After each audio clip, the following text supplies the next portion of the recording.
Aujourd'hui, le 8 avril 2020, cela fait déjà 1 an que je suis aux États-Unis. Si tu n'y crois pas, eh bien sache que moi non plus. Maintenant se pose une question. Vais-je rester aux USA ou rentrer en France? Avant d'y répondre, j'aimerais faire un petit retour en arrière sur mon année. Car oui, il s'en est passé des choses, et bien plus que tu ne crois. Cette année a été incroyable. Il y a eu des hauts et des bas, comme un rematch, la maladie, un accident de voiture, sans bien sûr parler de ce qu'il se passe en ce moment dans le monde. Mais j'ai surtout pu voyager aux 4 coins du pays.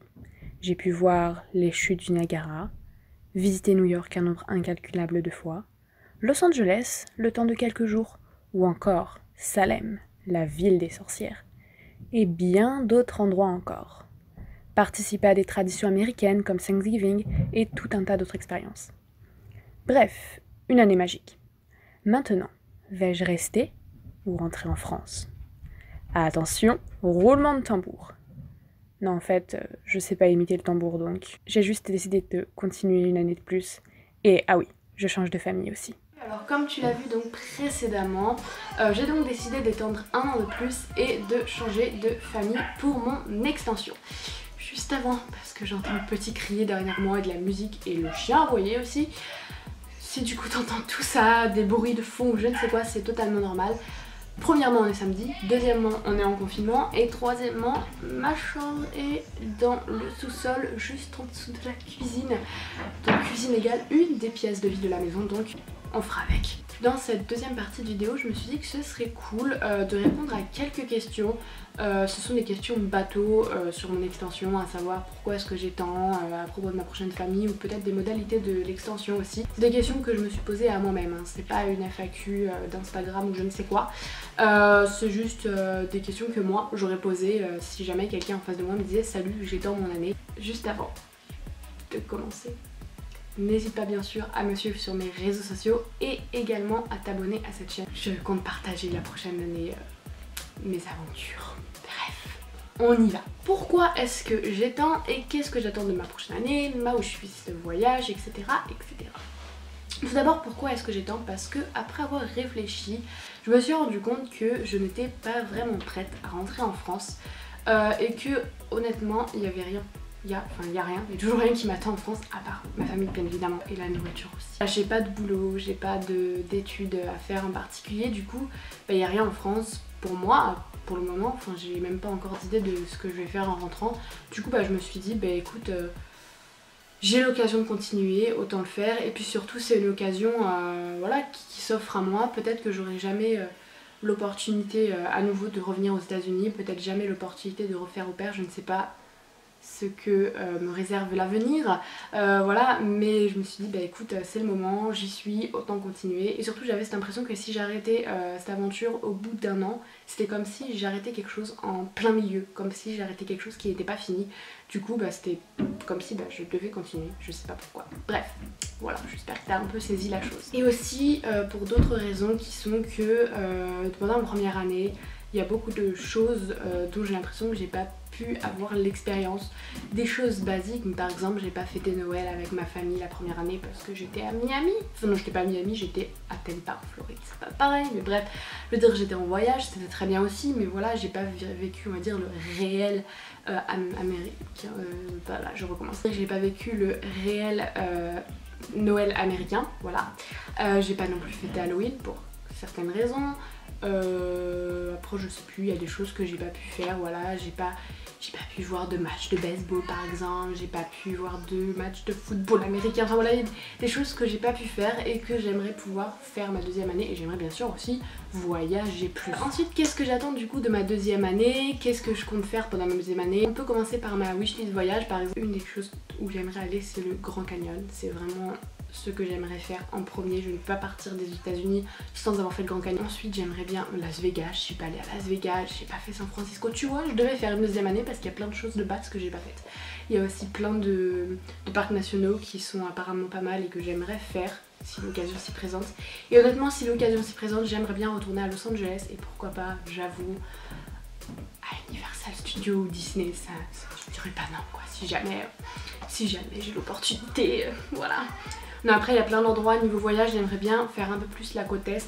J'ai fait pas mal d'endroits au niveau de la côte est. La côte est en gros c'est là où il y a New York, etc.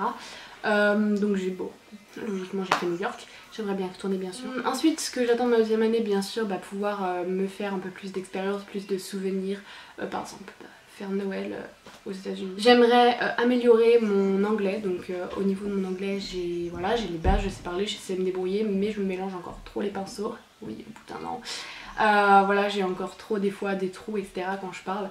Donc du coup j'aimerais améliorer mon anglais, donc prendre des cours d'anglais, donc ça c'est un de mes projets pour cette année.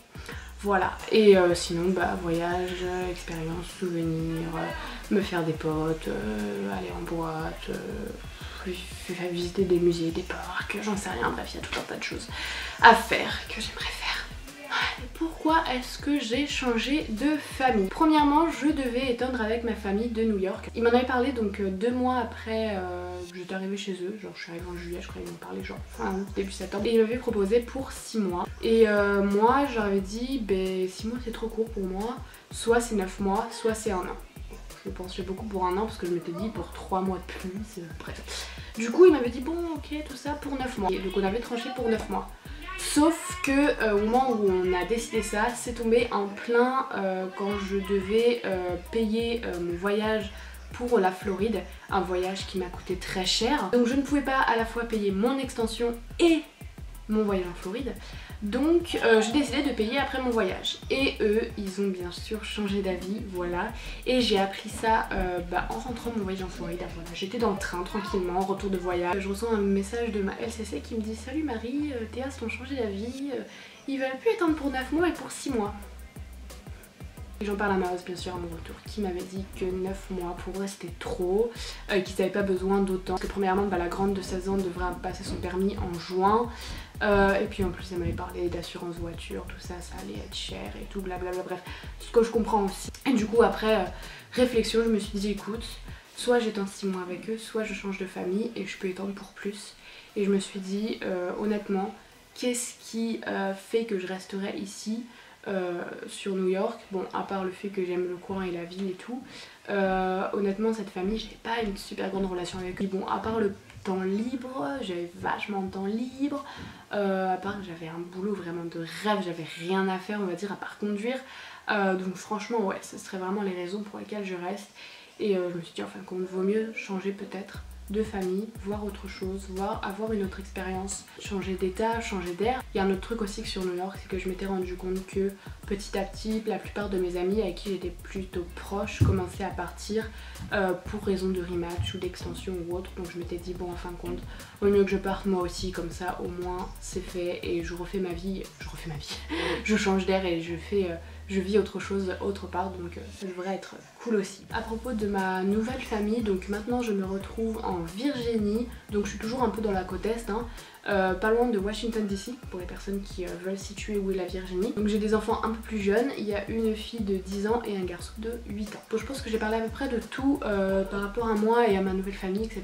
Au niveau des modalités de l'extension, comment ça se passe? Donc quand tu veux étendre, souvent ta famille t'en parlera ou l'agence va te le proposer ou t'en parler aux alentours des 5-6 mois il me semble. Donc tu peux soit changer de famille, soit rester dans la même famille. Tu peux étendre donc 6 mois, 9 mois ou 12 mois. Je veux savoir, quand tu étends 6 mois, tu devras compléter 3 crédits et tu auras une semaine de vacances. Et si tu décides d'étendre 9 mois ou 12 mois, ce sera 6 crédits et 2 semaines de vacances. Et c'est le même prix pour tous, j'ai payé 395 $.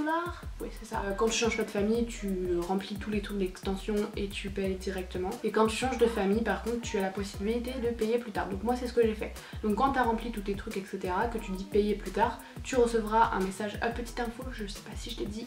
Et pour personne qui ne le saurait pas, je suis avec Cultural Care. Une fois que j'ai rempli tout mon dossier d'extension, Cultural Care m'a envoyé un mail plutôt, et m'a dit donc voilà vous avez décidé de payer plus tard, donc votre date de limite de paiement est tel jour. Donc moi j'avais rempli mon dossier d'extension genre début janvier, la limite de paiement était le fin février, quelque chose comme ça. Donc je voulais absolument trouver une famille avant fin février parce que il faut savoir que les frais ne sont pas remboursables. Au niveau des crédits, quand tu étends pour une deuxième année, il faut absolument, impérativement avoir rempli tous ses crédits de sa première année. C'est une obligation.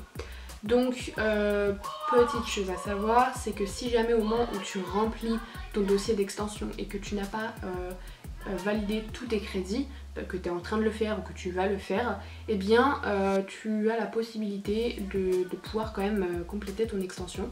C'est-à-dire que il faut que tu demandes une lettre à l'association, l'agence, l'école, j'en sais rien, ou le week-end class qui prouve que tu vas le faire ou que tu es en train de le faire. T'as plus qu'à copier ça et foutre ça sur ton dossier d'extension et c'est bouclé. Dernière chose, quand tu décides de changer de famille, quand tu es en train de compléter ton dossier, tu vas avoir une partie où ils vont te poser certaines questions. En fait, ça va être pour, on va dire, actualiser un peu ton profil. Et tu vas devoir aussi faire une lettre, une nouvelle lettre pour ta prochaine famille.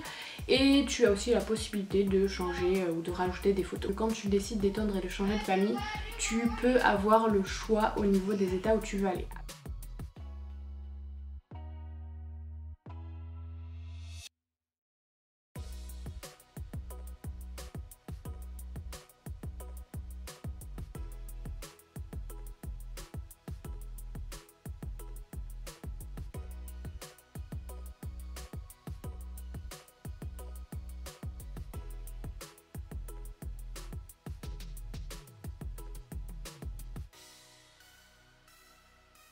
Je crois que je ne l'ai pas dit, mais du coup je suis arrivée dans ma famille genre 2 semaines plus tôt que ce qui était prévu à cause de tout ce qui se passe en ce moment, voilà. Donc pour donner quelques nouvelles, ça fait maintenant 2 semaines que j'y suis. Ça se passe plutôt bien pour le moment, après 2 semaines en tout cas. Voilà, ça va, les enfants sont pas trop compliqués. C'est vrai que c'est un peu compliqué comme départ, voilà, de commencer dans une nouvelle famille, mais surtout de ne pas pouvoir sortir, de ne pas pouvoir se faire des amis, etc. Parce que voilà quoi, quand tu peux sortir juste avec des amis, voir des potes et tout, le week-end c'est on va dire une bouffée d'air. Là je suis bloquée à la maison, donc voilà, on trouve d'autres occupations et c'est quand même cool, mais un peu dommage. Voilà, moi tout ce qui me saoule en fait, c'est de ne pas avoir le choix de sortir. Mais bon, c'est pareil pour tout le monde, on est tous confinés, on est tous dans le même bateau, donc voilà. Bon, et bien en tout cas j'espère que ça t'a plu. Moi je vais te laisser car j'ai une pile de linge à plier et puis on se retrouve très vite pour une nouvelle vidéo. Voilà, bye bye.